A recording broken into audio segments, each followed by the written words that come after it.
Hey everyone, just doing an overview on the workout cycle for the next cycle. Can we ignore also the fact that I am so extremely tan right now? I got spray tanned for an event this weekend and it's just hot. I look good and tan. Okay, let's go through the cycle. I've got hourglass cycle. This one I just finished. I'm now doing personally the ultimate fat burn cycle that I'm building next. But I am so excited about this cycle because everyone has told me that they want better arms and shoulders and a bigger booty. And the best way to do that is to grow your back and not crazy amounts, like make your back look lean and toned and fit. And then ultimately that's going to make your waist look smaller. And in general, the more muscle that you build, the smaller your waist gets anyway. So we're looking to do all of that. And this program is going to be heavier on our back and shoulders. Last program was heavier on our booty. So we're going to pair all of it together and we're going to come out the other side looking real good as an hourglass figure. So I've only done the odd weeks right now. I got to go back and do the even weeks. As you know, unless you're new, weeks A, C, I don't even know how to say that. Like weeks 1, 3, and 5 are all the same. Weeks 2, 4, and 6 are all the same. That's to give you just a difference in your training, but these muscle groups will be the same. So like week 1, day 1, it's glutes and back. Week 2, day 2 is going to also be glutes and back, but it's going to be different exercises so you don't get bored thinking, wow, why have I done the same thing for 6 weeks? Then we quit. So we will do the same thing that we always do. It's just going to be different movements, same muscle groups. But going into this, if you're brand new or you haven't seen a video from me before and you've been wondering this the entire time, FF stands for Fit Forever. That was just my way of like remembering what workouts I filmed. Some of these are stock videos just because I don't have time and I think you don't need me to film all of your videos for you. So I just need to do the programming. FF just means Fit Forever program. In here, if you're watching a video and I am demoing it with this black dumbbell, that song just makes me feel so fired up every time. That black dumbbell means that you need to use your heavier weights. If I'm filming a video and I think these are the pink ones. Nope, I guess those are not. I don't have pink in here. Might be these. Yep.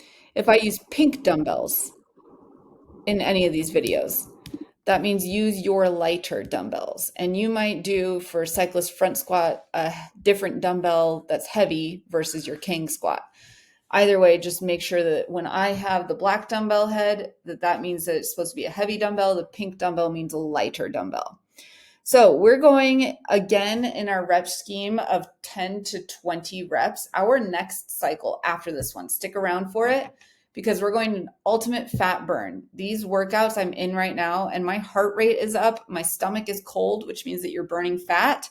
And the reps are between 20 and 30 and there's very little rest. So I am loving it personally. I think every 3 to 4 months, we need to do a cycle like that. The rest of the time, we need to be focused on building muscle. Then we go into the fat burn. I've lost 4 pounds on the ultimate fat burn cycle so far, but you have to do the hard work of building muscle first before you can get to that. So I'm not letting you skip ahead. We are going in the rep scheme of 10 to 20. So your first set needs to be, I put 18, 15, 12. You're not going to hit that every time. You might have a heavy enough dumbbell that you only hit 17 for the first set. Idea is that the next set after 90-second rest that you're not hitting 17 again, or if you hit 18, not 18 again. It needs to go down in rep scheme over your 3 sets, same weight. That means that you taxed your body. I want you to go 2 from failure on all of these. That means that if I hit 18, I could hit 20, not 21, and you're never going to be perfect at it, but I could hit 20. You're just not going to go to failure. We're going to leave a little bit in reserve. So you're going 2 reps in reserve, 2 reps from failures, same thing. So if that's 18 for you, if it's 17, if it's 16, it doesn't matter. As long as the first set is over 10 reps and not over 20, the first set needs to be between 10 and 20 reps for every single movement this entire cycle. So the first set of king squat between 10 and 20. Dumbbell bent over row between 10 and 20. You're going to superset these back and forth, hit the timer and the start button, and it'll just do it for you. You're going to rest 90 seconds before you go back up. The next time that you do it on that second set after 90-second rest, you should not be hitting 18 reps again because your body's getting taxed. It needs to be probably a few reps lighter is what happens to me when I'm doing it. Rest for 2 minutes. We're going to hit glutes and back on this day. So we've got cyclist front squat. I know that's hitting quads, but it's also going to hit your glutes. Dumbbell fly plus dumbbell bent over front raise. We got a lot of shoulders going on with this one. And then we have our back on this day. Then we're going to take another rest and we're going into our smaller muscle groups of the hammer curl, as well as we are going to pump out that decline bench press. If you don't have a bench that you can decline, just do flat on the ground press for your chest. Day 2 is quads and shoulders. So we're dumbbell curtsy squatting. This is heavy and per leg. So it's a lot of movement. So we are getting that fat burn here as well. You're going straight into dumbbell deadlift, RDL style. And we've got the same rep scheme as we did the day prior, 3 sets resting. We're going to go into dumbbell Arnold press and then bent over shoulder raise, bent arm shoulder raise. So we're hitting shoulders back-to-back days. If you don't feel recovered and you're sore, don't try and push it. Do lighter weight and just move through it. You being sore and not recovered is going to hinder your body from being able to build muscle. Resting, we're going into sumo deadlift to calf raise. So we're hitting our calves mostly on this. The sumo deadlift's going to be lighter because we can't go so heavy with calf raises. And then we're going to dumbbell twist bicep curl. So we're hitting biceps and triceps a lot in this cycle too. We're just mainly getting arms worked.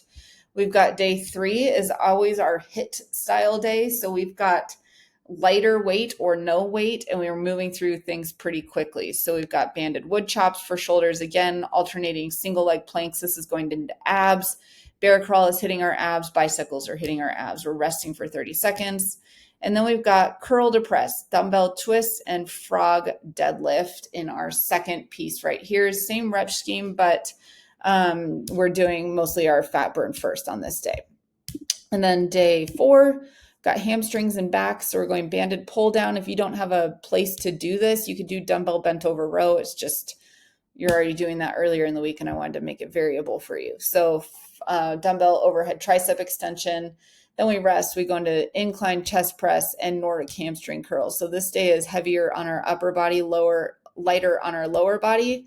Then we get into a little tiny fat burn with baby crab and bench dip as well here. Then last day, we've got elevated B stance RDL for our glutes, and then we're going to hit shoulders with dumbbell seated shoulder press. We've got wall sit dumbbell transfer again for our legs, and then we've got dumbbell pullover for our shoulders again. We'll rest. We'll go over to dead bug with the dumbbell pullover or kettlebell. And that dead bug is hitting your abs and then the abs side crunch. So we're hitting abs 2 days during this cycle. You can always do abs every day if you want to.